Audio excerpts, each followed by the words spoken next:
প্রিয়, কিছু কথা বলা যায় না, শুধু অনুভব করা যায়। তবুও লিখছি, কারণ না বললে এই বুকের ভেতরের ভারটা আরও বেড়ে যাবে। তোমাকে ভালোবেসেছিলাম নিঃসন্দেহে, কোনো শর্ত ছাড়াই।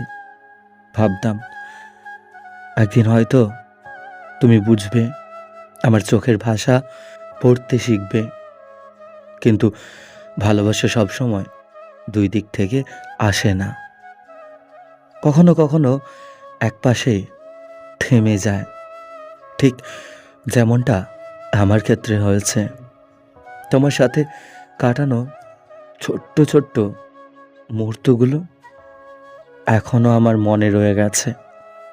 তোমার হাসি, তোমার কথা, তোমার অজান্তে আমার দিকে তাকানো, সব কিছুই যেন আমার পৃথিবী ছিল।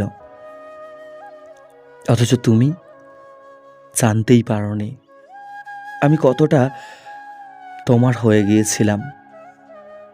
আজ বুঝি ভালোবাসা জোর করে পাওয়া যায় না। কারো হৃদয়ে নিজের জায়গা তৈরি করতে চাইলে তার ইচ্ছেটাও দরকার হয়। আর তোমার ইচ্ছেতে আমি ছিলাম না, তাই আর কিচ্ছু চাই না। শুধু চাই তুমি ভালো থেকো।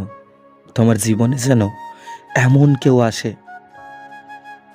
যে তোমাকে সত্যি সত্যি ভালোবাসবে, যেভাবে আমি চেয়েছিলাম।